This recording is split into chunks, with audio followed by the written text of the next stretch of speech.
like, share, subscribe.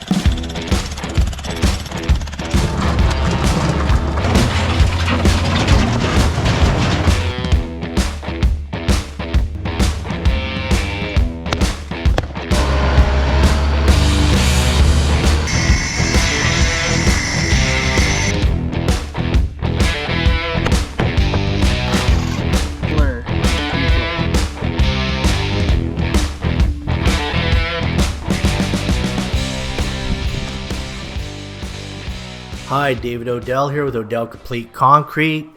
Today what we're going to be doing in this video is the pavers, and this is part 5 of an 8-part series. You know, within the other parts we did the vinyl fence that you can kind of see there, and we did a stamped concrete driveway and a few other odds and ends. But in this one we're just going to be focusing on the patio, which is going to be all pavers. Also, we're going to do steps coming out of that slider door. That's going to have a little landing and then one step out the door. And we're going to use concrete. We're going to initially pour a concrete platform out the door, and then we're going to cover it in pavers. That way it all matches back here. We're going to have a couple drains within the pavers as well. Here's the formwork going in for this little porch coming off the patio door. Now that's set down to allow for pavers. Pavers are about 2 1/4 inch thick, and that'll just set right on top of that, and there'll be nice bull nose cantilever pavers off of that. Now all the string lines that are out here, that's going to represent your elevations to get your subgrade.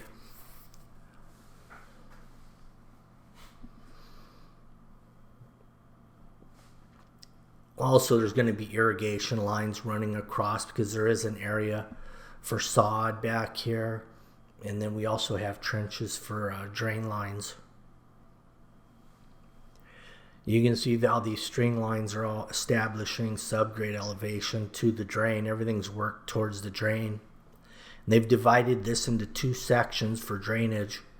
This entire square section goes to that particular drain. This other small square to the right drains to the middle to another drain. 3-inch drain pipes. And they're going to use a square drain cap on these, because the pavers are square and rectangles.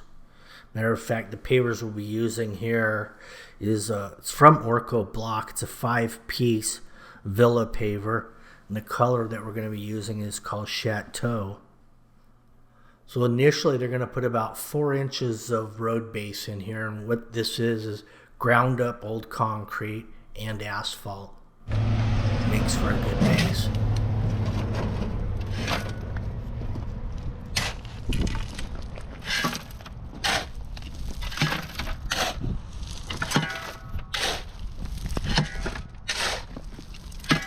And then once that's all compacted in, there's going to be a 1/2-inch layer of sand over that, which the pavers will actually lay in.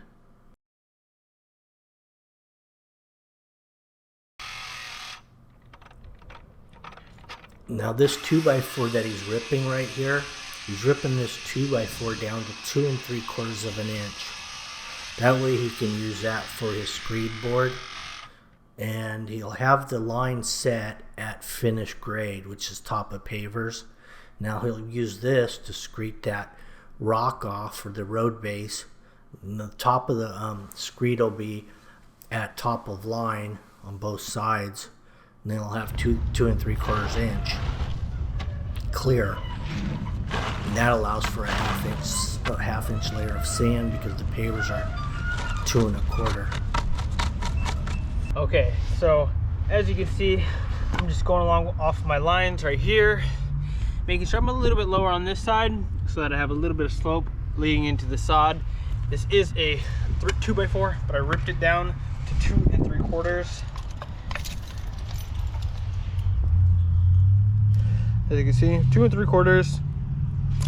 So the reason why I did that was So once I start rodding everything, I have the perfect height for pavers and sand after I'm done putting my 3/4 inch basin.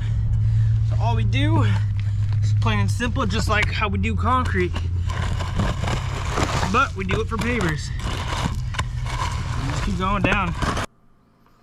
Tyler and Timmy are both on this job site, and then they've got a few helpers with them. So what we have on this particular installation is TNT dynamite.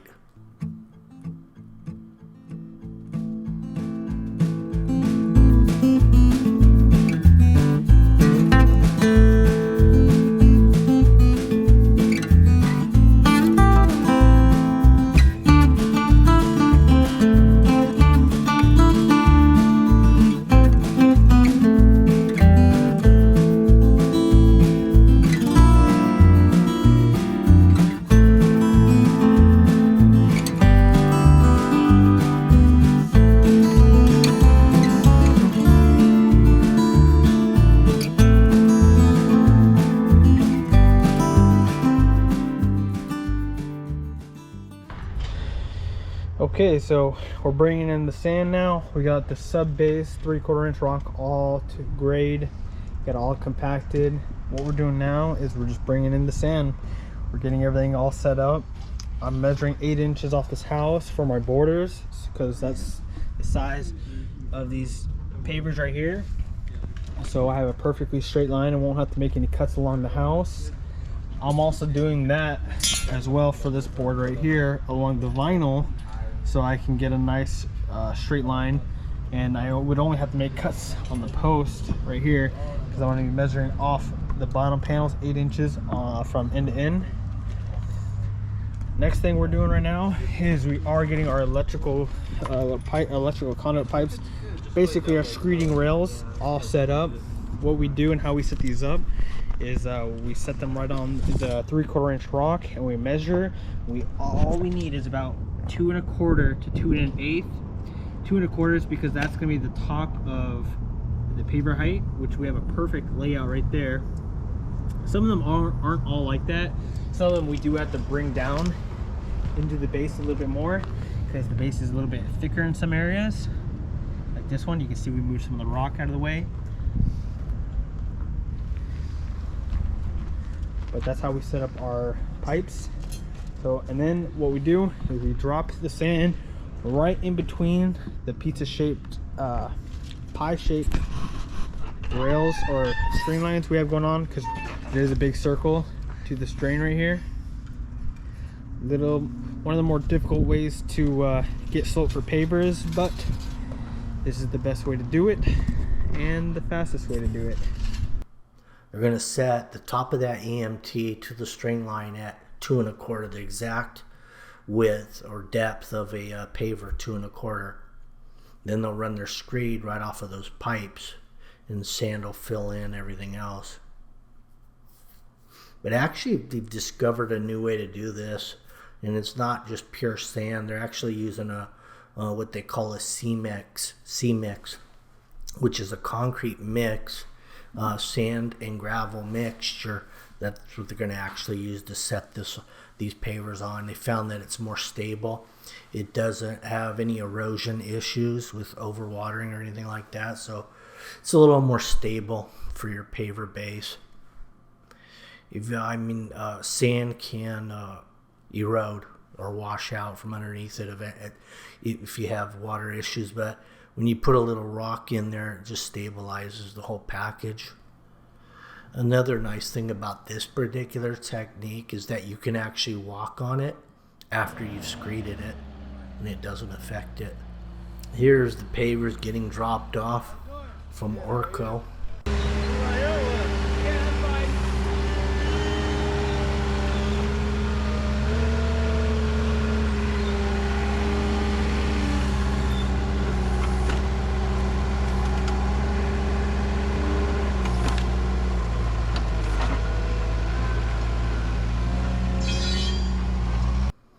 Also, they'll be putting pavers on the parkway because pavers aren't considered a permanent fixture. You can put those in the public parkway because they're not concreted in. The concrete they consider more permanent. So you can see the string line right here we have against the house. This string line represents the straightness of the border pieces. You can see there's a gap though right back here. The reason why that is because the stucco is really bad. Because watch. Look how much the stucco dips in here, and then as we get to the outside, it closes up. Same thing is gonna happen when we get to that side. It's like a big bow right in the middle of the house. So what I'm gonna have to do is I'm gonna have to put some sand infill back here, and that's what I have to do though to keep everything else square in this backyard.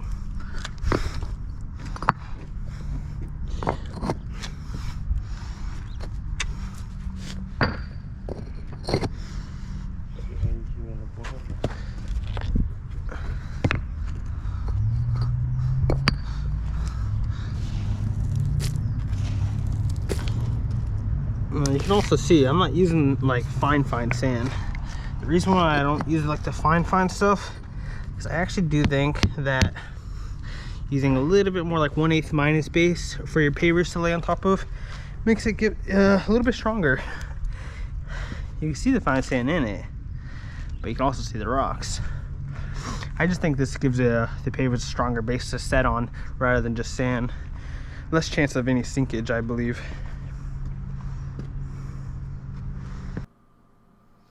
So here's your layout. He's got his lines squared with the house and the fencing that he put up.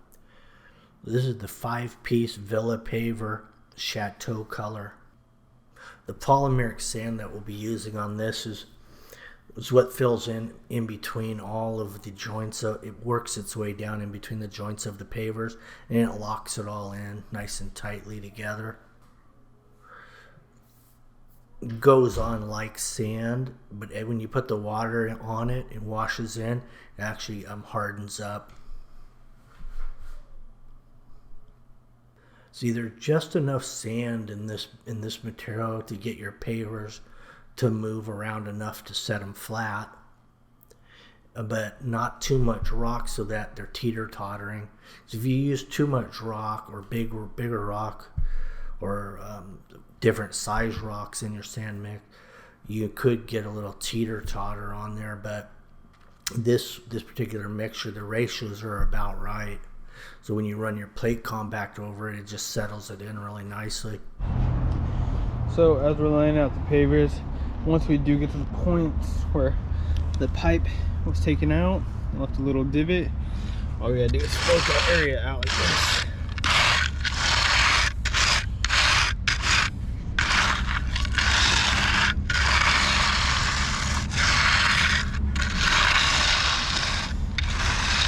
Just like that, and then we can keep continuing on, float the rest, and lay the pavers.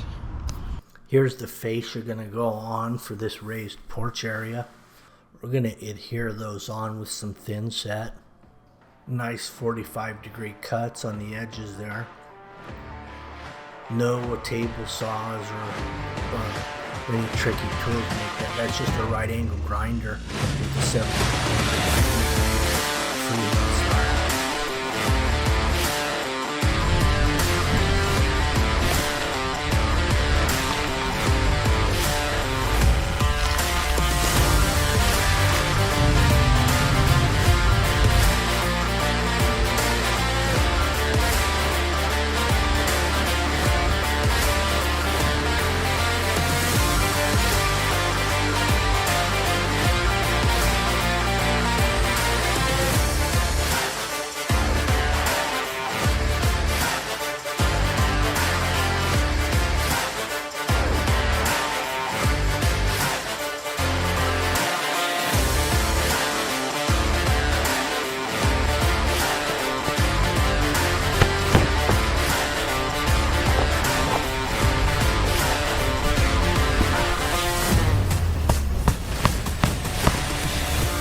this out. Zoom in right here, Jimmy. Move Shane real fast. So right about there. You can see it's a little off. It's not a big deal. We didn't catch it until now. So you can see, if you look up, we got quite a bit of paver stacked back. So it's very hard to just hit him with the rubber mallet and move it. It's really not even possible. Watch, I'll hit it a couple times. Pretty hard. It don't move too much. You can still see it's slightly off still. So what we have been doing for tricky spots is I get a little 2x4, put it up like this. I have one guy hold it. Go ahead, Shane, hold that. And I get my big 20-pound sledge. Tell me when, Shane. Go ahead. Tell me when. Keep going. Keep going.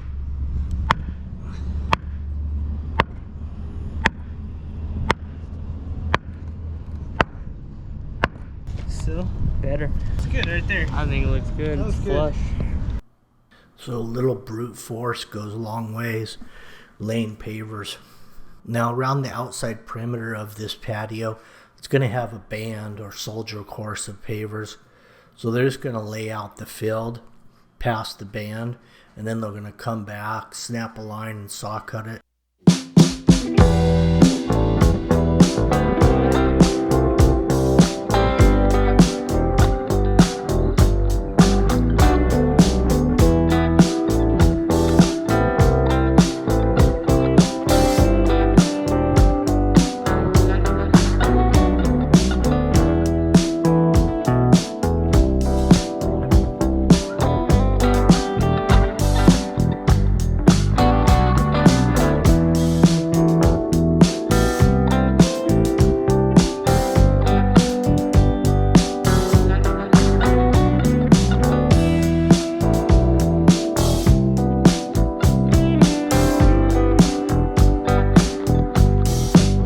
So now that we have everything all laid out back here, what we're gonna really be focusing on is getting all the cuts. Cuts for the borders, cuts for the post, cuts for the drains. We're really just gonna be focusing on all that. Because there is going to be a freestanding patio here, the post went in first. You can do them afterward, but you just have to pull some pavers out to do it. But this is a lot easier going this route. Put the post in first, the concrete footers, work around them, and then make your custom cuts. Well, there's your cut line. So they're going to wet cut this. But it's important as you're cutting this, because of that slurry, that you wash it off immediately, because it starts to set down in the pores of the pavers. It'll actually stain them, and it's hard to get them clean. So you want to rinse off the slurry right away. Okay, right now what I'm doing is spraying some clear marking coat on all the lines we marked out for the borders. See all the red chalk lines? All I'm gonna do is spray some of this on there, because I wanna maintain the line as I'm coming down with the chop saw, and we're gonna be wetting it so there's not so much dust. So I don't want that line to disappear.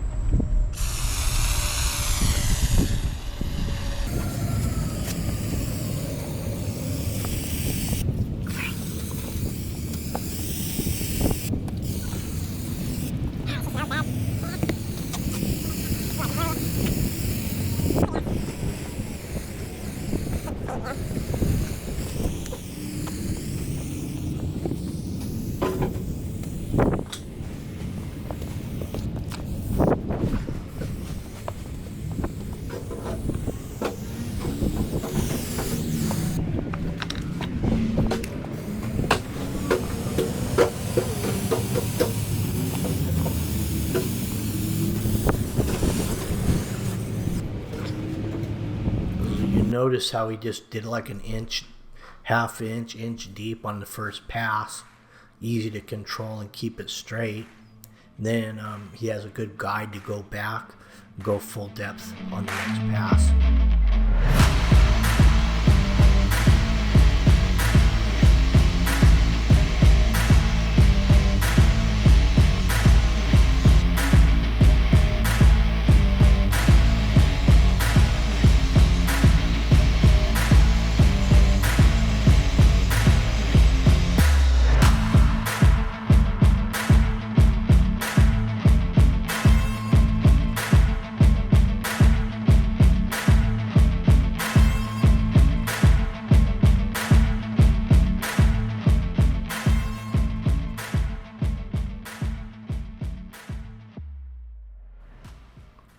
Around the perimeter will get a little bit of concrete mix, and then you'll dig out a little bit of that excess road base, put your concrete mix in there, and then go ahead and set your soldier course.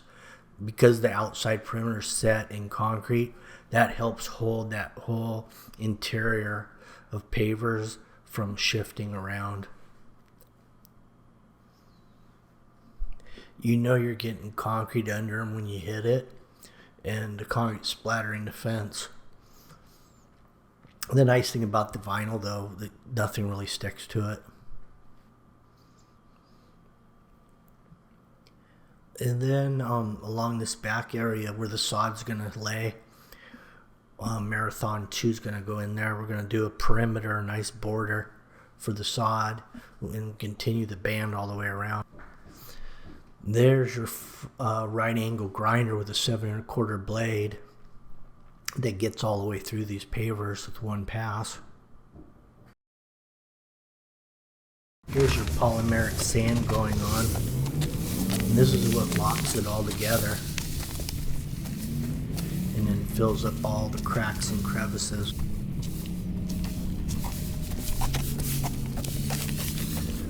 This guy Shane just recently got first place down in Lake Havasu on the jet skis. Some kind of race they do down there. They set up a course.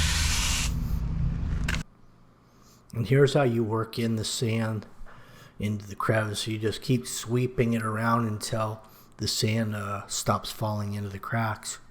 Once all those crevices top out, you're good.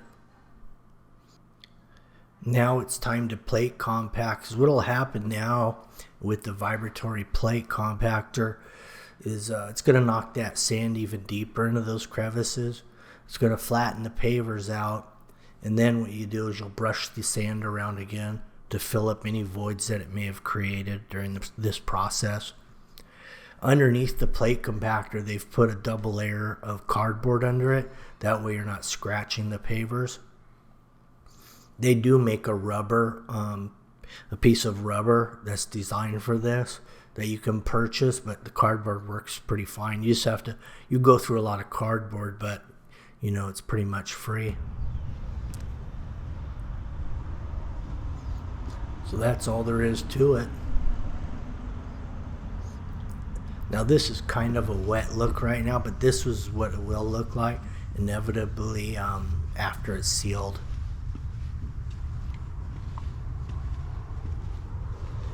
This is prior to the sand going on too, but this gives you a really good idea what it's going to look like.